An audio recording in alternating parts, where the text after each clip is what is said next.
Hola, hola amigues, qué gustazo, qué gustazo. Yo soy Ramón Ayala, este es el capítulo 4 de Píldoras de Emprendimiento Social y hoy va a estar bueno el capítulo. Pues sí, ¿verdad? Pues ¿quién vende pan frío?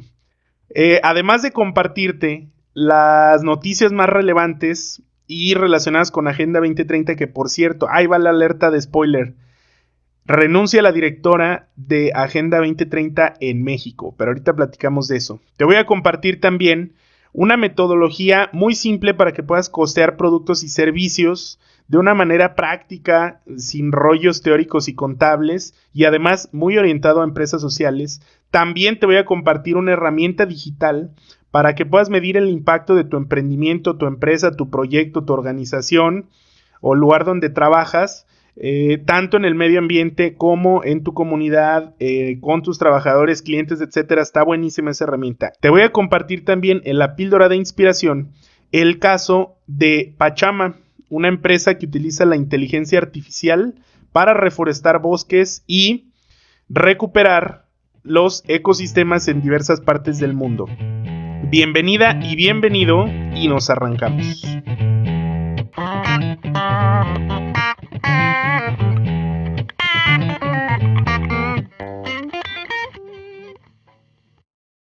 En noticias relacionadas con el ODS 7, energía asequible y no contaminante, empresas, organizaciones y analistas advierten que la posible reforma a la ley de la industria eléctrica en México, que ahorita se está discutiendo en el Congreso, puede traer pues consecuencias negativas serias para el país.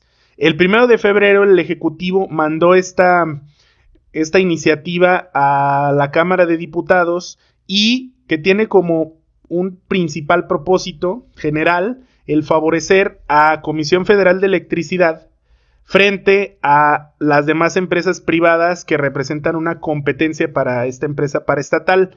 Y hay 4 puntos clave en esta iniciativa a través de los cuales se busca dar esta prioridad a Comisión Federal de Electricidad. Una es el ponerlo como en el top de la lista para proveer este tipo de servicios en todas partes de México. Segundo, el limitar la libre competencia, o sea, el completamente asignar proyectos y priorizar por dedazo la provisión de servicios por parte de CFE. Quitar también las subastas a largo plazo que se vienen haciendo desde hace ya varios años para el suministro de esta energía a largo plazo.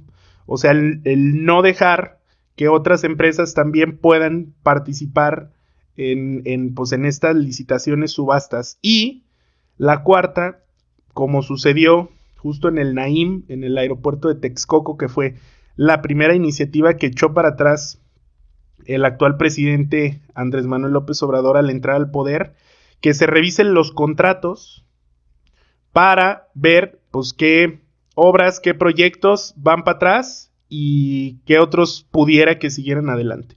¿Por qué esto es malo? ¿Por qué los analistas hablan de que esto puede ser malo? Primero, y obviamente también muchas organizaciones ambientalistas hablan de que no puede ser posible que dados los avances, aunque aún falta mucho para la transición hacia las energías limpias en el país, pues dados los avances es muy triste que se vaya a priorizar las plantas de Comisión Federal de Electricidad que utilizan pues tecnologías hidroeléctricas o también la quema de combustibles fósiles frente a las alternativas de energías limpias que tienen algunas empresas privadas y que ya las están utilizando.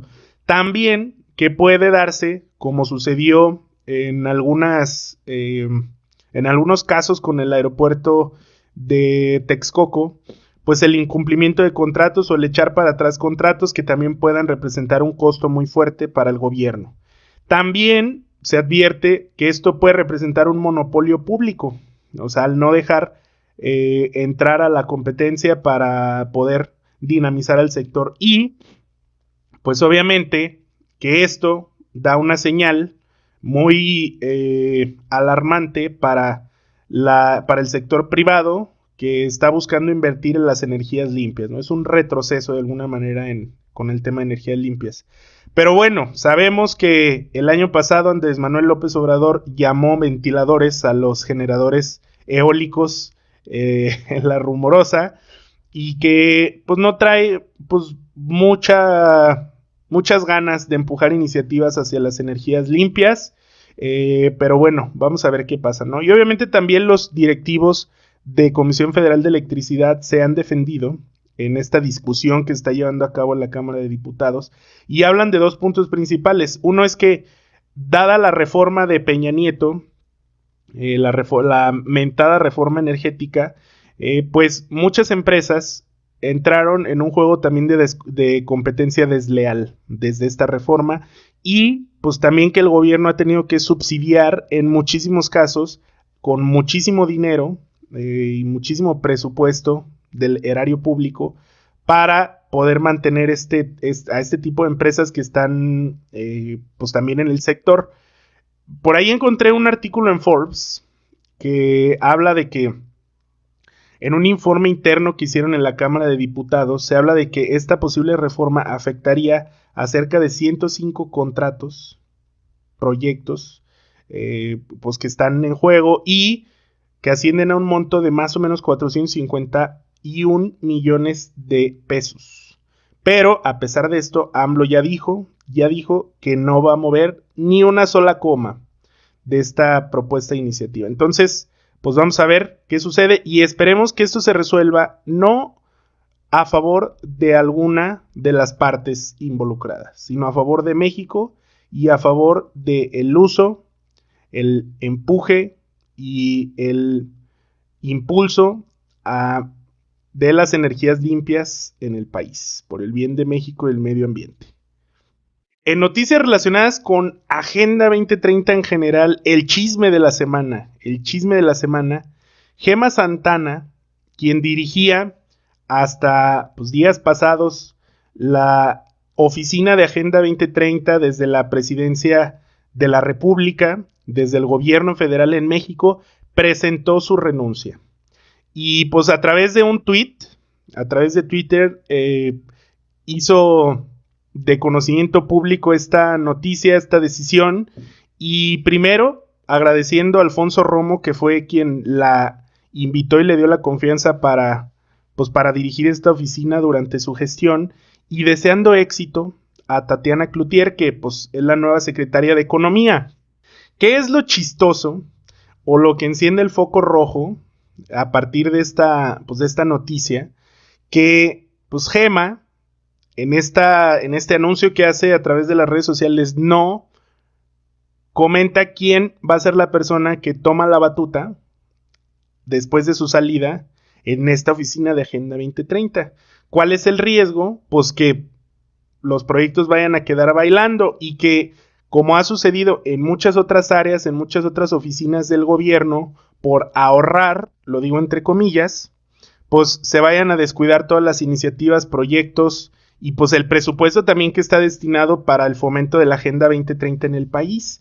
Entonces, vamos a ver qué pasa. Ojalá que no se pierda esa continuidad y que en próximos días escuchemos cuál es el plan al respecto por parte del gobierno federal, que obviamente juega un rol muy importante, aunque las organizaciones, las empresas y pues los demás grupos organizados en el país estén trabajando por alcanzar los objetivos de desarrollo sostenible. El gobierno federal toma un rol muy importante.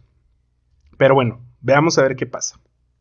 En noticias también relacionadas con el ODS 10, reducción de las desigualdades, Oxfam hace algunas semanas, esta noticia ya es de algunas semanas, sacó un informe, de esos de los que también habitualmente saca Oxfam, llamado El virus de la desigualdad. En este informe comparte y hace evidente cómo las personas más pobres han sido tremendamente sacudidas durante la pandemia, a diferencia de los ricos, que incluso en muchos casos pues, se han beneficiado de la misma.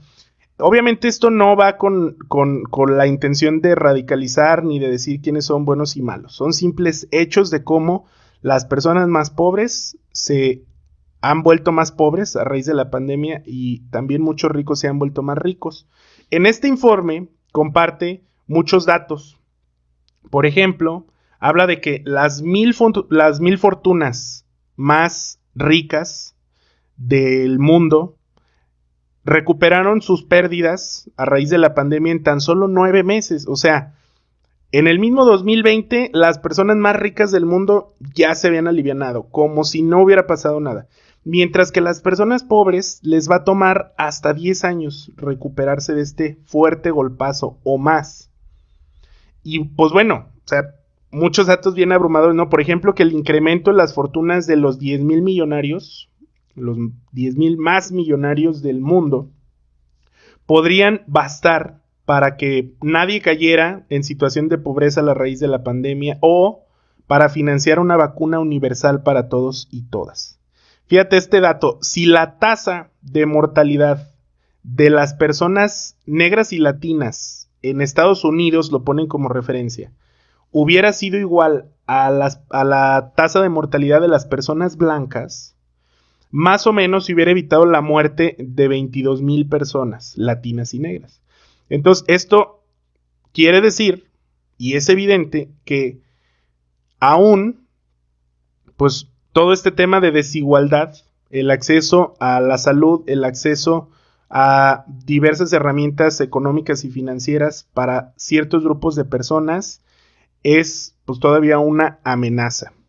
Y en este informe citan al secretario general de la ONU, Antonio Guterres, muy crítico, por cierto, con su comentario, y habla de que la pandemia, compara la pandemia como con una especie de radiografía que nos dejó ver, pues, lo frágil que son los sistemas económicos, sociales, financieros, de salud que tenemos en el mundo, y que muchas de las falacias, mentiras que a veces ciertos grupos de personas apoyan o promueven, pues no son ciertas, ¿no? Como por ejemplo, que los mercados libres, o sea, los mercados libres sin la intervención del gobierno o de organizaciones, van a poder proveer un sistema de salud para todos. Ya vimos que no.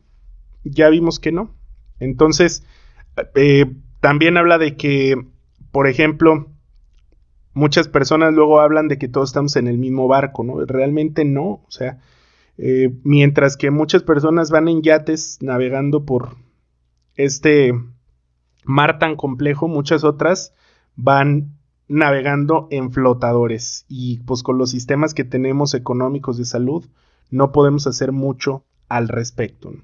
Y pues bueno, lamentablemente es evidente, la pandemia ha hecho más ricos a los ricos y más pobres a los pobres. Te voy a dejar el artículo en el link del video de YouTube para que te eches un clavado y cuéntame cuáles son los datos que más te llamaron la atención de este informe.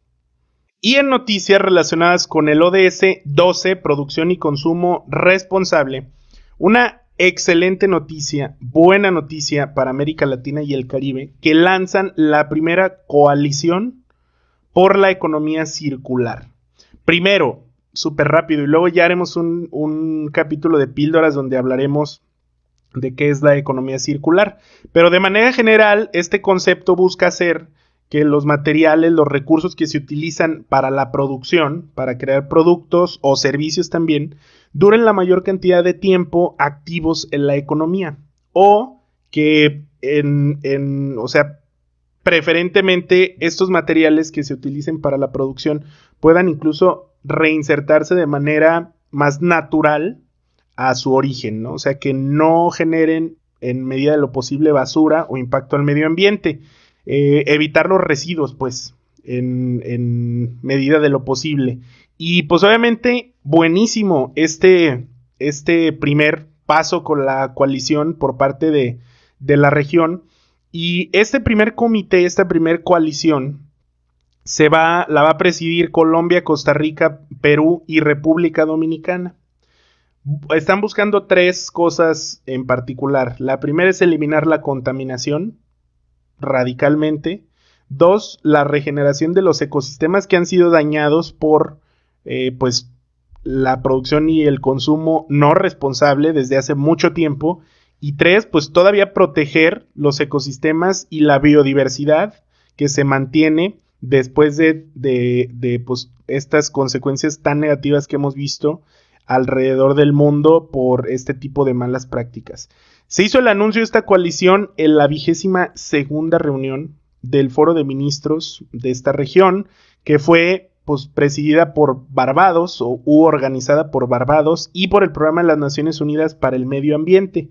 La coalición va a buscar en los próximos años impulsar iniciativas, sobre todo en el sector privado, y sobre todo con las pymes, para que las pymes, que son pues, la mayoría de las empresas que abundan en el mundo y en la región, las pequeñas y medianas empresas, primero, puedan adoptar e implementar mejores prácticas y más amigables con el medio ambiente, puedan tener financiamiento para implementar proyectos que permitan esto y también pues que se sumen al tren del impulso de iniciativas de innovación relacionadas con la economía circular. ¿Qué opinas? Buenísima, ¿no? La coalición. Y bueno, pues después de las noticias, vámonos con la píldora que a todos nos gusta, la píldora técnica. Muy bien, hoy en la píldora técnica vamos a hablar acerca de cómo costear productos y servicios de una manera fácil, de una manera sencilla, sin tanto rollo y obviamente que pueda aplicar para empresas sociales. Primero te quiero contar el caso de una empresa que yo asesoré hace algún tiempo. Esta empresa utilizaba la tecnología de la acuaponía para producir al mismo tiempo hortalizas y peces a través de sistemas que son como circulares y que permiten pues, el cultivo de estos animales y plantas de manera simultánea. Está muy padre, por cierto, ahí te dejo un link para que conozcas más acerca de acuaponía. Entonces, cuando nos metimos al tema financiero con esta empresa, y que en su momento les dije, a ver, cuéntame cómo estás haciendo tus proyecciones financieras. Me dijeron, a ver, nosotros lo que hicimos fue calcular todo lo que nos vamos a gastar en 3 años, de aquí a tal año, todo eso lo calculamos, hacemos ese presupuesto. Ese para nosotros es nuestro costo, así me dijeron. Ahí, a partir de esto, le subimos un 30%, porque es lo que más o menos queremos ganarle, un 30%. A todo ese costo total, más el 30%, lo dividimos entre el número de piezas que esperamos vender o que queremos vender en ese mismo periodo, y así de fácil obtuvimos el precio de nuestros productos. Ay, qué. ¿Eso está bien? ¿Eso está mal? A ver, ¿tú qué opinas? Así a bote pronto. Ahí coméntame. A ver, ¿cómo lo ves? Pareciera que esta manera de sacar su costo y calcular el precio más adecuado, pues no hay falla en su lógica, ¿no? O sea, me cuesta tanto, le subo tanto y eso lo divido entre el número de piezas que quiero vender y ese es mi precio. Pero eso está muy mal. En episodios pasados ya hablamos acerca de las diferencias entre un costo, un gasto y la inversión. Ve a ver ese capítulo para que lo entiendas un poquito más a detalle. Partiendo de ahí, te voy a explicar cómo se debe de costear un producto o servicio para que lo apliques con los tuyos. Porque ¿qué pasa cuando metes todo en un mismo bote y lo divides así sin más para sacar tu precio? Pues puede ser que tu precio se infle demasiado, o puede ser, porque hay muchas variables involucradas ahí. O sea, si tú quieres ganar más, puedes mover muchas variables. Puedes aumentar ventas, puedes disminuir costos, puedes disminuir gastos, puedes ver cómo optimizar procesos. Y si tú lo metes todo en un mismo bote, pues no te va a funcionar tan fácil y no vas a saber a qué moverle si en determinado momento no funciona. Entonces, a ver. Ahora, esta metodología que te voy a compartir es completamente orientada a la práctica. Nos vamos a dejar de rollos estrictos, económicos o contables o financieros o fiscales y nos vamos a orientar mucho a la práctica. ¿Sí? Entonces vamos a entrar al tema. Primero, la principal diferencia entre un costo y un gasto es que los costos son variables. El costo sucede cada vez que tú fabricas o cada vez que tú vendes uno de tus productos. Por ejemplo, la renta de tu planta donde produces libros la renta que tú pagas por el lugar en donde los produces, esa va a suceder mes con mes, produzcas o no produzcas. ¿Estás de acuerdo? Por otro lado, el costo de fabricación de un libro sucede cada vez que fabricas un libro. Cada vez que tú lo fabricas vas a utilizar, por ejemplo, el papel para producirlo. Esa es la principal diferencia entre un costo y un gasto. Ahora, partiendo de ahí, los costos, digamos que pudiéramos dividirlos en tres principales rubros. Los costos de mano de obra, los costos de materiales y los costos indirectos.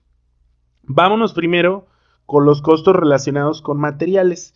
Y para esto voy a utilizar tres distintos casos para ver ejemplos de cada uno. Vamos a utilizar un caso donde imagínate que fueras un fabricante y fabricas mochilas. Otro caso en el que eres una comercializadora, o sea, eres un local que comercializa productos sanitizantes, pero que tú no los produces, tú nada más los compras y los vendes.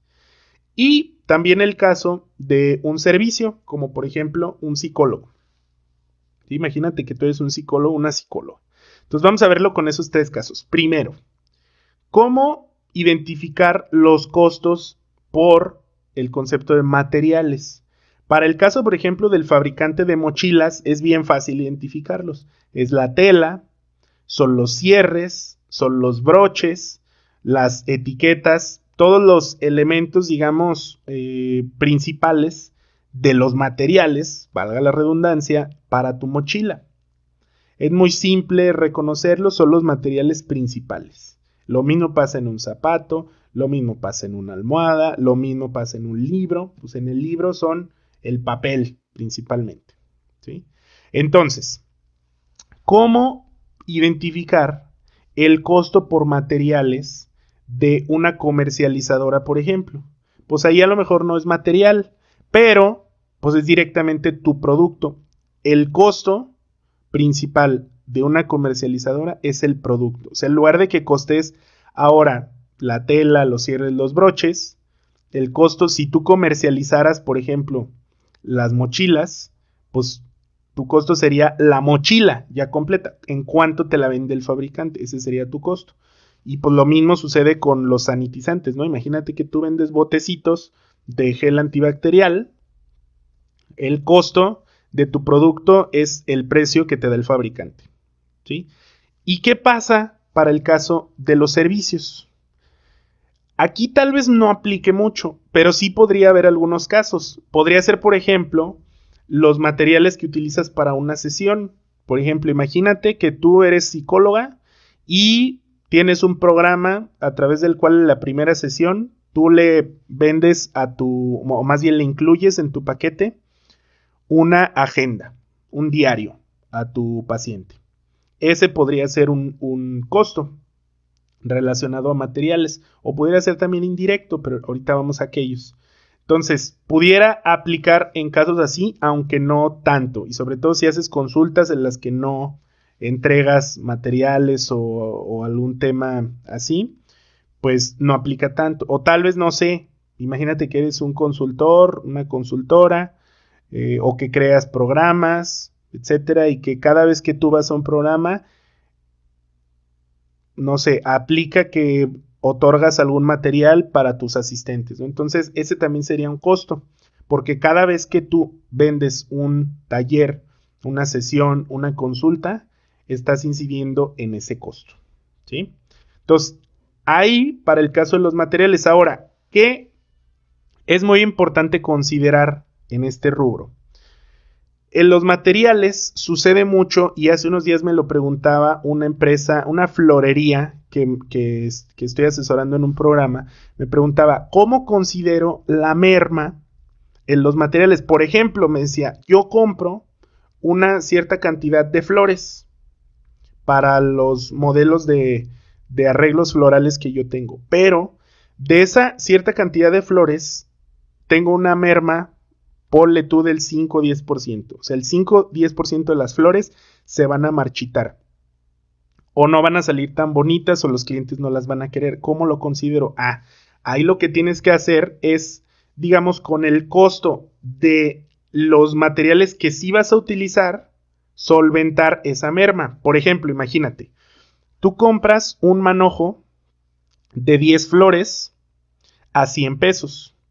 Si lo costearas así tradicionalmente sin considerar merma, dirías que cada flor te cuesta 10 pesos. Pero si tú sabes que tienes una merma del 10%, realmente tendrías que dividir los 100 pesos entre 9 piezas, no entre las 10. De esta manera, si lo divides entre las 9 piezas, ya estás incluyendo el costo de la merma en cada uno de los productos. Lo mismo sucede cuando haces, no sé, algún producto cosmético que tienes que calentar y se te evapora el 5% de tu líquido de los principales de tu mezcla, por ejemplo. O si produces, no sé, pan y de pronto alguno de los ingredientes también se merma un poco, lo tienes que considerar, ¿sale? Ahora, hasta ahí la parte de los materiales. ¿Cuál es el siguiente rubro? El siguiente es el de la mano de obra. En los 3 ejemplos, ¿cómo aplica? Para las mochilas, por ejemplo, la mano de obra tiene que ver con todos esos subprocesos que van a ir de alguna manera construyendo tu mochila y que tú pagas a los empleados porque lo realicen. Por ejemplo, el corte. En muchos casos para industrias así de textil o de ropa, de moda, de calzado, el corte de las piezas se paga pues por pieza, valga la redundancia también. Por ejemplo, cortas, no sé, la parte del frente de la mochila y por cada corte a la persona le están pagando 5 pesos, 10 pesos, 50 pesos. Entonces eso sería un costo por mano de obra, porque no es material, es lo que tú le estás pagando a la persona por cada pieza. Y es la parte clave, sucede cada vez que fabricas una pieza. Puede ser también la confección, que tú le pagas a una persona o a una maquila para que te confeccione la mochila. O pueden ser, no sé, procesos de encajillado, etcétera, que tú, el punto clave son esos procesos que tú le estás pagando a la persona por cada pieza que fabricas, ¿sí? ¿Qué sucede en el caso de la comercializadora? ¿Cuál pudiera ser un costo de mano de obra? Tal vez no aplique acá tanto lo de fabricante, porque tú no lo fabricas, tú nomás lo compras y lo vendes. ¿Cuál pudiera ser un costo de mano de obra? Por ejemplo, la comisión por venta. Puede ser que tú tengas a personas comisionando que por cada pieza tú le pagues un cierto porcentaje del precio o del costo, esa sería tu mano de obra. O también, pues no sé, o sea, tal vez tú lo recibes y por cada pieza que limpien, encajillen y pongan en el estante, tú les pagas cierta cantidad de dinero. Esa es la clave, ¿no? O puede ser hasta incluso el envío, o sea, si tú tienes una persona, un repartidor, por ejemplo, que le pagas cada pieza que entrega, pudiera ser también, aunque ese también pudiera ser un costo indirecto. Pero esa es la clave. ¿Qué costos te involucra cada vez que una persona hace algo para vender tu producto, en el caso de la comercializadora? Y para el caso de servicios, pues puede ser que tú, como psicólogo o psicóloga, no lo veas tanto como un costo. Porque, por ejemplo, tú das la consulta y pues al final, pues de todas tus ganancias ya te quedan como ganancias, ¿no? Pero, ¿qué pasa si, por ejemplo, tú tienes un consultorio donde pues tienes a más personas? Tienes, imagínate, otros 2 psicólogos. A esos psicólogos dan consultas, tú las cobras, pero por cada consulta, digamos que al cliente le cuesta 500 pesos, tú al psicólogo le das 350. Esos 350 serían tu costo de mano de obra. Entonces, ese sería el segundo rubro, mano de obra. ¿Cuál sería el tercero? Son los costos indirectos. Estos tienen que ver con aspectos que no son propiamente del producto principal. Por ejemplo, para el caso de las mochilas, ¿cuáles serían algunos de los costos indirectos? Son, por ejemplo, el hilo, o pudiera ser el pegamento para juntar ciertas partes, o pudiera ser el empaque también. Imagínate que tú haces la mochila y tú luego la metes a una bolsa, que es una bolsa que te cuesta cada vez que tú produces una mochila. o el pegamento, que es cada vez que tú produces una mochila. Para el caso de la comercializadora, ¿cuál sería? Puede ser también el empaque de los productos. Imagínate que cada vez que tú vendes el sanitizante premium con micropartículas de plata, tú le pones una bolsita que a ti te cuesta 2 pesos, una bolsita bonita o una caja bonita, o le das un regalo extra. Ese sería un costo indirecto. ¿Cómo sería, por ejemplo, para los servicios? Pues ya habíamos dicho, ¿no? Incluso pudieran ser los materiales que utilizas para las sesiones, pero serían solamente los materiales que utilizas cada vez que das una sesión. Y, por ejemplo, pueden ser, no sé, si tú le regalas un Ferrero Rocher a la persona que va a tu consulta, pues cada chocolate sería también tal vez un costo indirecto, ¿sí? Y para todos estos tipos de empresas, uno de los costos que regularmente se incluyen cuando eres una empresa social es un costo, a veces lo categorizan como de impacto, un costo de impacto. ¿Qué quiere decir? Que con ese costo que tú le vas a añadir también a tu producto o servicio, se va a destinar para alguna causa en específico. Entonces, eso te va a permitir tener un poquito más de margen en el costo para que luego puedas impulsar esas otras iniciativas, ya sea para apoyar causas, ya sea para utilizarlo para impulsar otro tipo de iniciativas o para ayudar a personas en situación vulnerable, o tal vez quieres pagarle la mano de obra un poquito más alta a personas en situación vulnerable. Eso tienes que incrementarlo como un costo de impacto. Y eso, digamos que esos 3 rubros, los materiales, la mano de obra y los costos indirectos, son los que constituyen tu costo en general de producto o servicio. Ahora, ¿dónde quedaron los demás gastos? La renta, los servicios, el contador, los sueldos fijos, la publicidad en internet, el teléfono, todo eso, todos esos son gastos, no son costos. Esos se van a pagar con el margen que te quede entre tu costo y tu precio. O sea, si tu costo de todo lo que comentábamos ahorita es de 50 y tú lo das a 100 pesos, te va a quedar un margen de 50, que eso te va a ayudar después a pagar tus gastos. ¿Sí? Y luego ahí ya puedes sacar el punto de equilibrio, que luego podemos hacer algún otro capítulo, para saber cuántas piezas tienes que vender para cubrir tus gastos, los demás gastos, que no se deben de incluir en el costo, porque si los incluyes estarías inflando demasiado el costo cuando es innecesario.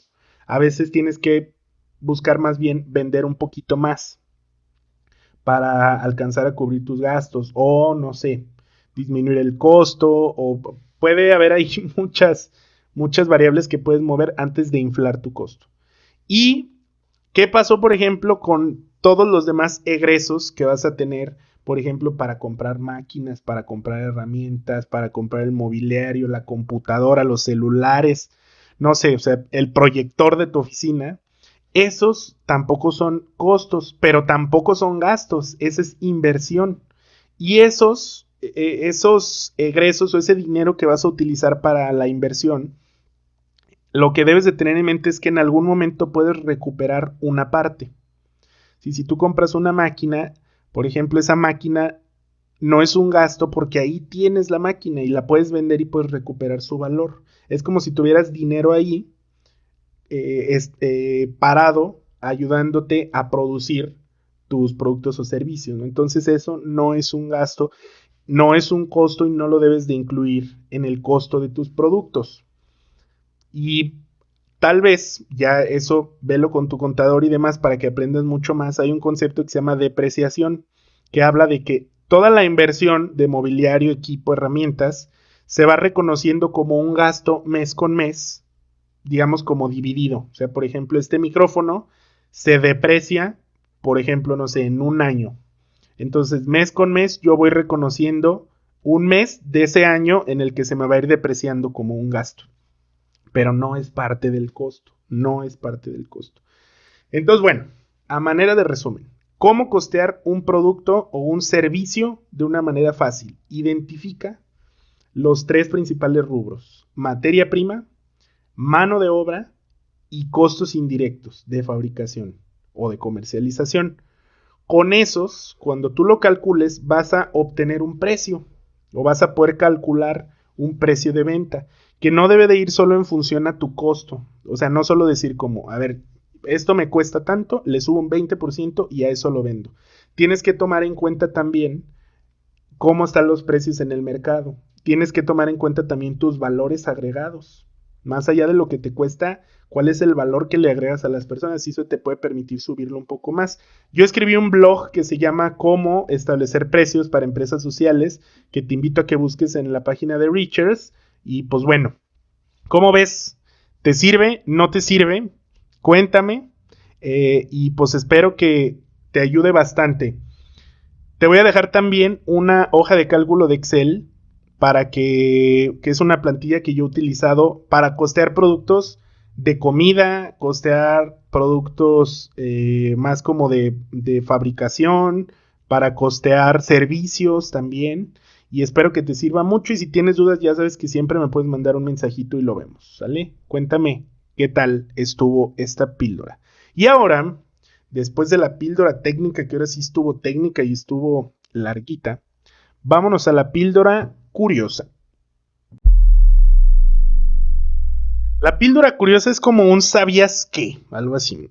Y hoy te quiero compartir una herramienta online que te puede ayudar para medir cuál es tu impacto como empresa, como proyecto, con tu emprendimiento, en el medio ambiente y muchos otros aspectos. Ya hemos platicado en capítulos pasados acerca de la urgencia por, más allá de crear las mejores empresas del mundo, buscar crear las mejores empresas para el mundo. Pero esto obviamente se tiene que hacer bajo criterios objetivos y no solo sobre buenas intenciones, ¿no? O sea, no solo vamos a decir, ay, sí, yo voy a construir la mejor empresa para el mundo, que va a ser así. Puede ser que no sea la mejor empresa para el mundo, necesitamos ser más objetivos y utilizar criterios comunes.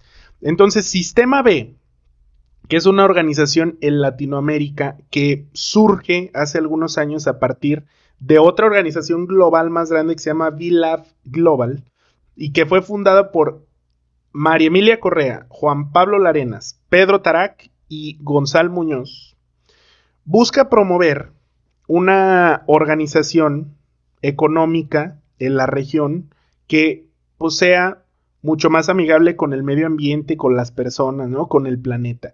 Y esta organización certifica empresas que cumplen con ciertos criterios que ya ellos han ido afinando desde hace muchísimos años, ¿no? Y es una organización súper crack en el ecosistema de impacto en todo Latinoamérica. Échale un ojo mejor a la página porque es una organización muy amplia y no te la puedo contar en un minuto, pero yo lo que te quiero compartir es que ellos desarrollaron una herramienta gratuita y online y también confidencial, eso es muy importante, o sea, la información que tú compartes ahí no la publican con nadie, para que puedas medir el impacto de tu organización, o sea, ya sea tu emprendimiento, tu empresa o también el lugar donde trabajas, el impacto que tiene con el medio ambiente, con la comunidad, con los trabajadores, con tus clientes y muchos otros. Con esta herramienta online que tú puedes acceder así de ya ahorita y usarla, puedes primero evaluar pues diversos aspectos de cómo estás impactando en cada uno de estos rubros. Después de que ya haces tu evaluación, te puedes comparar con otras empresas que también se han evaluado en la plataforma para ver más o menos cómo andas en el rango y en el promedio de las empresas a nivel regional. Pero sobre todo, algo que está padrísimo es que después de que haces tu evaluación, tú puedes hacer un plan de mejora. Y ahí te va preguntando como, a ver, ¿qué quisieras que en la siguiente evaluación que hagas pudieras responder? O sea, ¿cómo quisieras que fuera tu respuesta? Entonces ahí ya tú pones, no, pues yo quisiera en la siguiente decir que en la empresa se realizan prácticas que fomentan el reciclaje, etcétera, etcétera, ¿no? Entonces, ya que tú seleccionas todos esos objetivos, te ayuda a armar un plan de acción mucho más estructurado y claro para que lo avances en tu organización desde ya. Hay casos de cómo empresas lo han implementado en distintos países de América Latina y que han mejorado en estos aspectos. Y también hay una serie de guías gratuitas muy buenas para que comiences a trabajar en ello, ¿no? Ahí en la plataforma puedes acceder desde www.app.beimpactassessment.net. Te invito a que entres, hagas el ejercicio, pero también que lo compartas con otras personas para que puedan medir su impacto y puedan mejorarlo y sigamos construyendo mejores empresas para el mundo. Ahora, vámonos de bolón ping pong a la píldora de inspiración. Hoy en la píldora de inspiración te traigo un caso que estoy seguro, garantizado que te va a gustar mucho, y es el caso de Pachama, una empresa que busca utilizar la inteligencia artificial para preservar los ecosistemas y reforestar bosques en el mundo. Los fundadores de esta empresa son Diego Sáez Gil, que fue CEO y fundador de una empresa llamada BlueSmart que quebró. Era una empresa que hacía maletas inteligentes que se conectaban al satélite, eran como con GPS y con ciertas funciones, que quebró después de que en los aviones prohibieron las pilas de litio en el equipaje documentado. Estuvo bien trágico. Hay todo un podcast en el Valle de los Tercos donde platica acerca de su caso y te recomiendo que lo veas. Y también el otro cofundador es Tomás Aftalión, que es un ingeniero de Machine Learning y que ambos tienen un background, una trayectoria muy amplia como en toda esta onda startupera de Silicon Valley. Y fíjate qué chido eso. Yo tengo una convicción personal muy fuerte de que deberíamos estar buscando cómo juntar más los ecosistemas de tecnología como el de Silicon Valley u otros como en Israel y demás, con los ecosistemas de impacto. Ya está sucediendo más, como en el caso de Pachama, pero falta que lo empujemos más. Pero es otra historia. Luego platicamos de eso.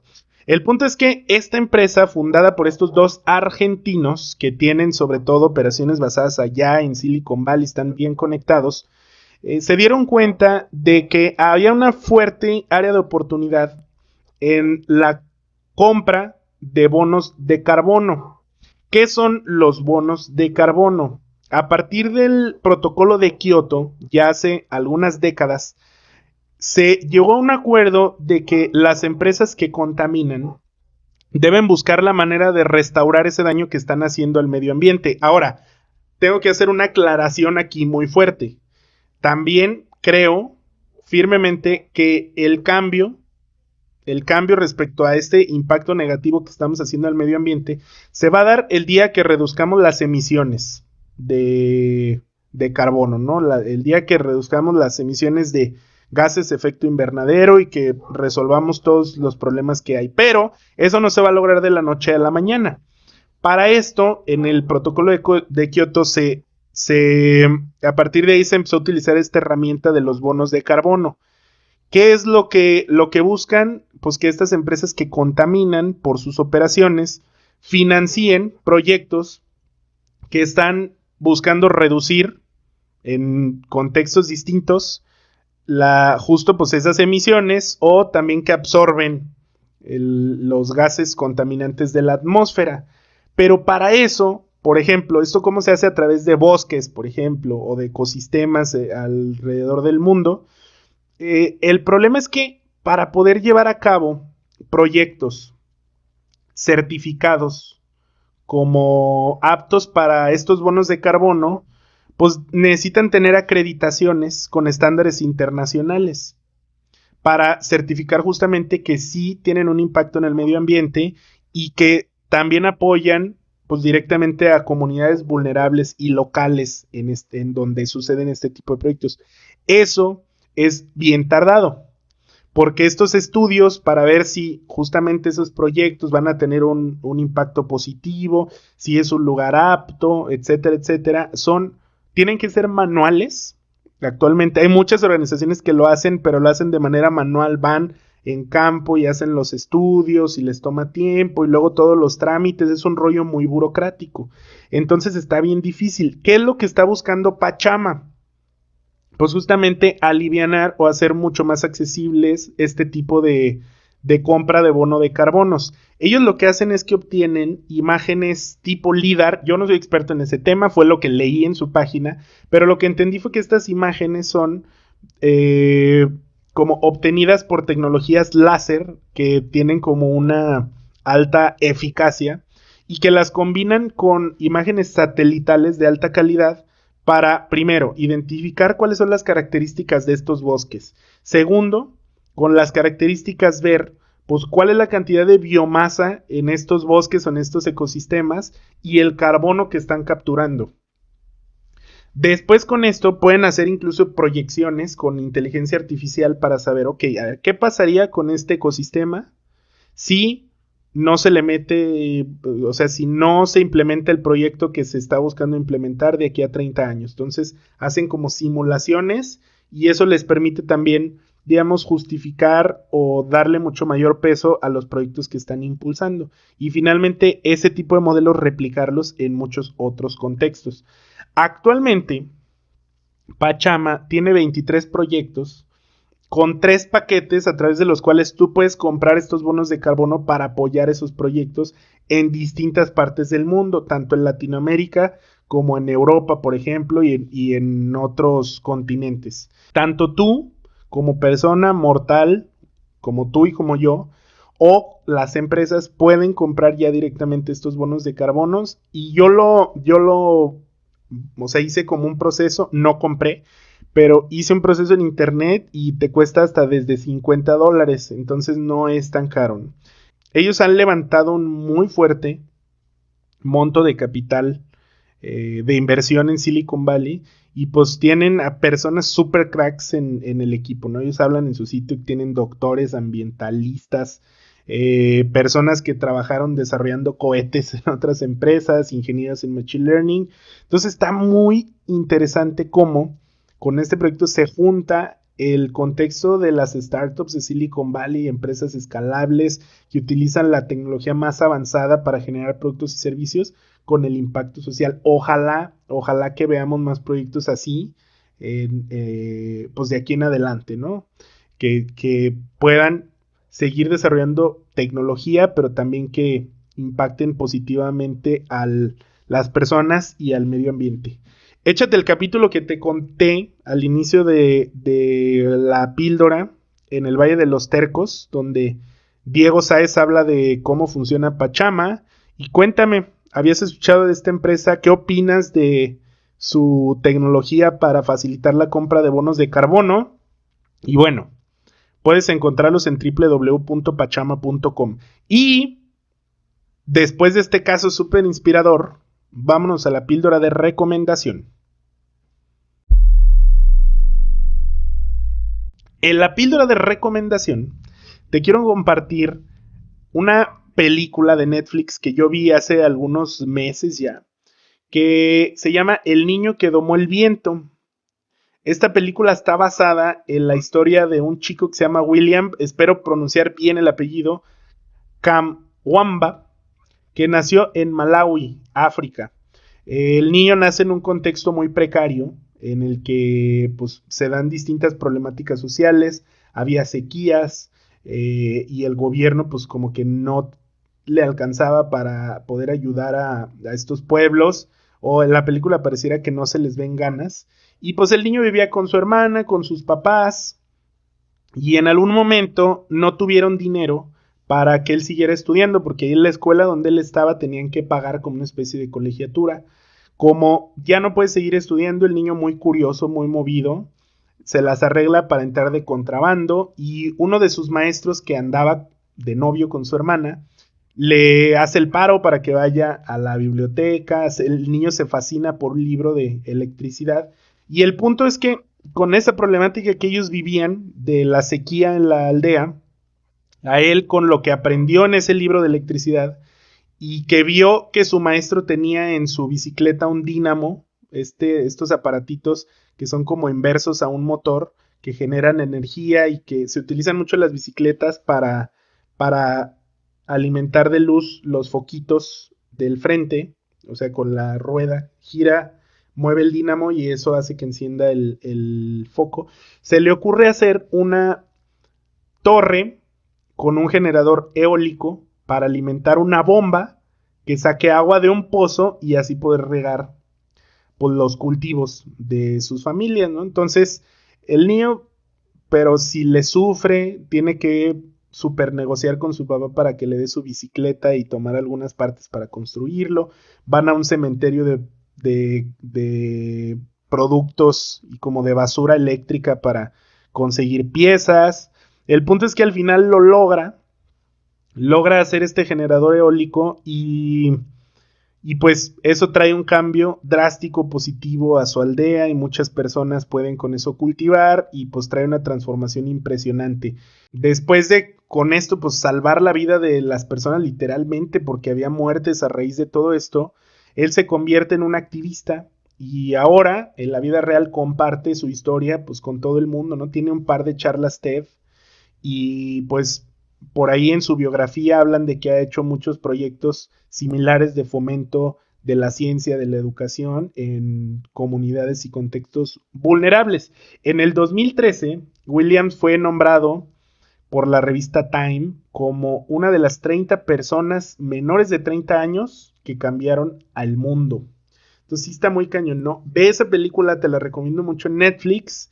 Y pues cuéntame, ¿qué te parece? Y me cuentas la neta, me cuentas si también lloraste, porque yo sí lloré cuando la vi. Pero bueno, ahí me dices qué te pareció. Y ahora, para cerrar el programa como siempre, vámonos a la píldora no políticamente correcta, la píldora de gasolina.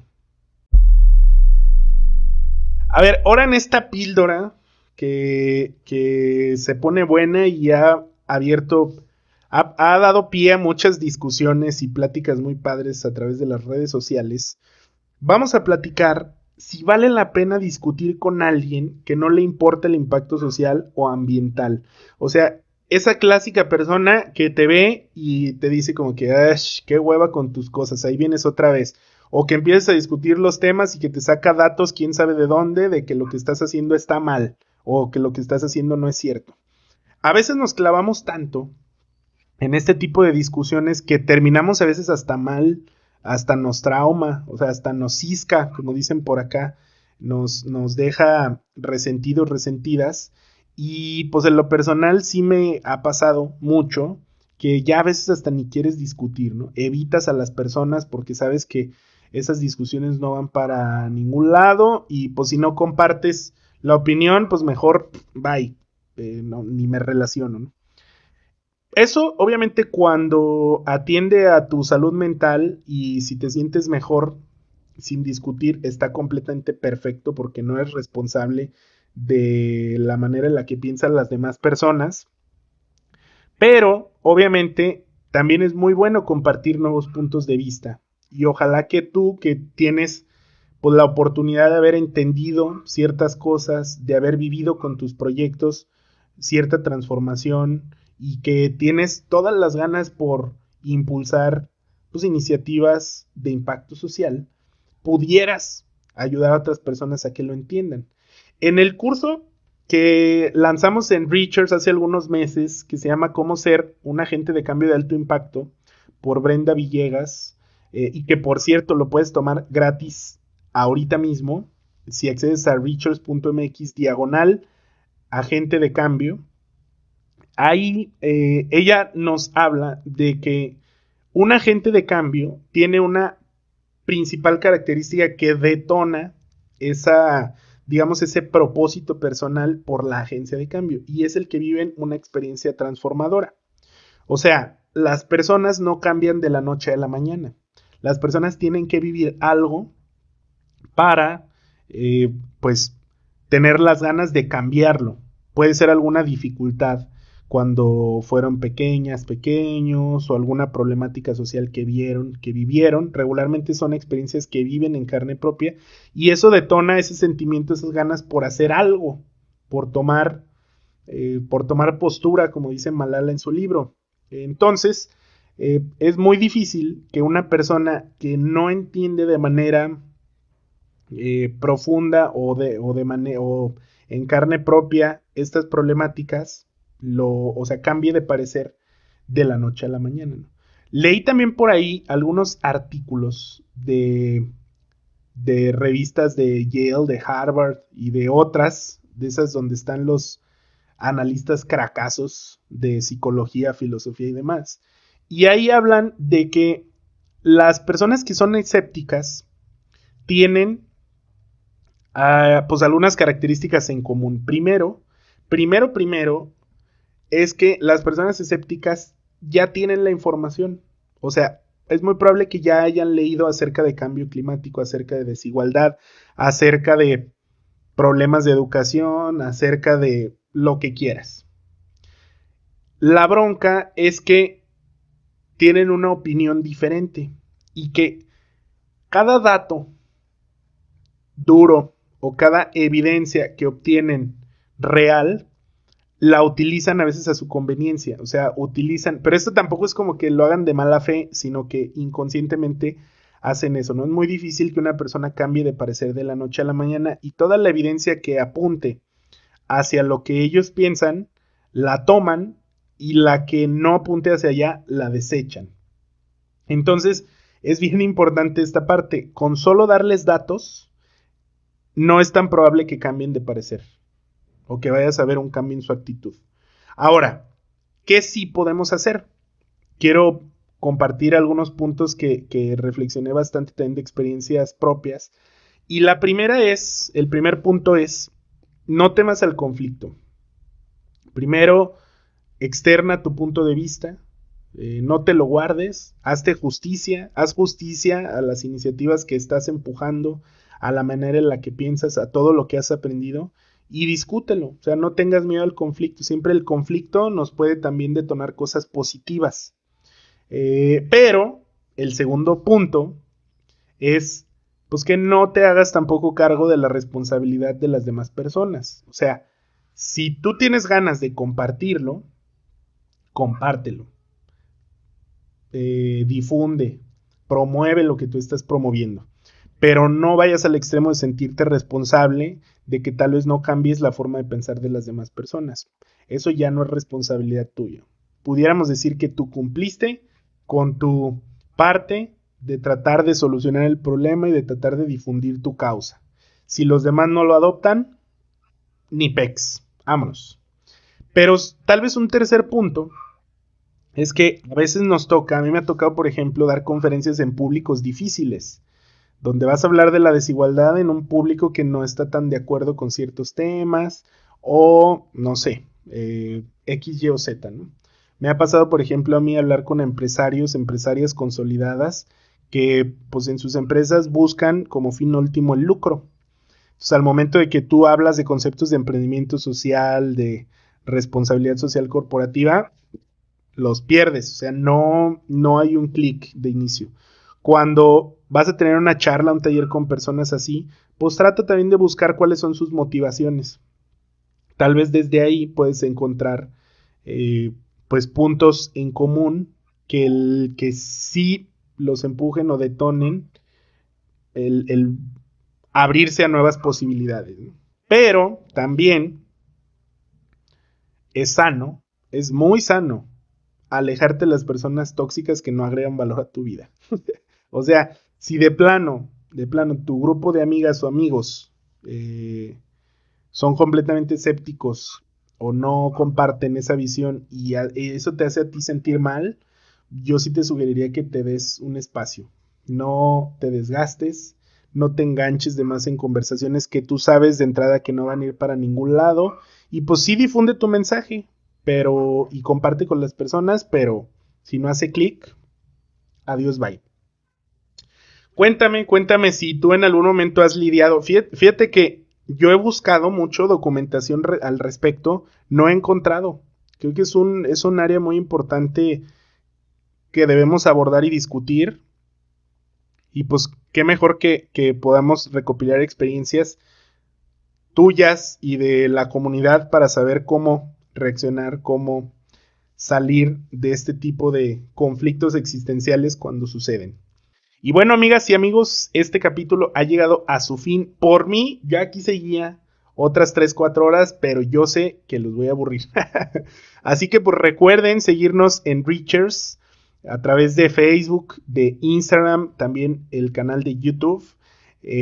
Recuerden que tenemos una plataforma de cursos online en temas relacionados con impacto social. Fíjate, esta es nuestra visión con la plataforma. Tener todos los temas que importan para las personas que quieren cambiar el mundo, así como tú. Así que si no te has chutado estos 4 cursos de inicio, chútatelos en la plataforma www.reachers.mx/cursos. Compártelos con otras personas y si ya los tomaste, cuéntame qué te parecieron. A mí también me puedes encontrar en redes sociales como @RamonESocial. Ahí comparto estas y otras píldoras de emprendimiento social. Y pues bueno, sigamos en contacto. Te mando un abrazo. Nos vemos la próxima semana. Bye bye.